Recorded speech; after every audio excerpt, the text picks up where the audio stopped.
Welcome back. Last week, we defined ontology, the philosophical study of being, or the effort to figure out exactly what exists. But that definition immediately runs into a logistical wall.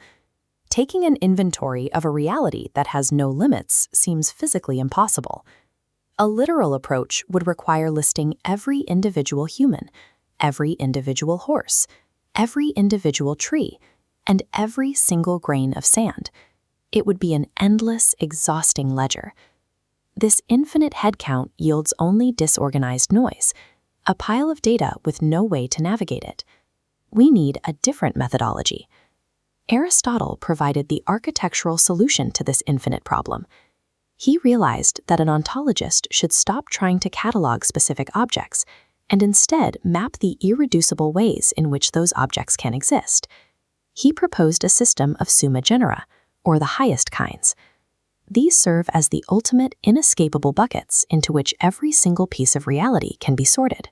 By trading an impossible head count for a finite conceptual taxonomy, Aristotle made the universe philosophically comprehensible. Professorial aside, Aristotle determined there are exactly 10 of these ultimate buckets. While later philosophers like Kant proposed 12, this foundational text relies strictly on 10. He found these categories by analyzing the grammar of language. He looked at the basic questions we ask about the world, questions like, where is it? How much is there? Or what kind is it? We can test this metaphysical sorting system on a concrete subject, Socrates. What is it identifies him as human, establishing the first category, substance.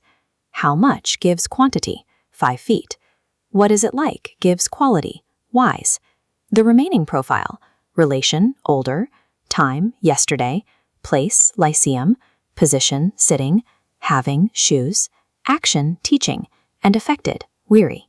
These 10 distinct lenses map the entirety of a single entity's existence by translating grammatical rules into metaphysical laws. This is not a flat list of equals. There is a specific power dynamic between these 10 items. 9 of these categories are entirely dependent. They require the first category in order to exist at all. The action of teaching cannot happen without a teacher. The quality of a color cannot float in a void. It needs a surface. Substance is the bedrock. It is the independent core that anchors all other fleeting, observable properties.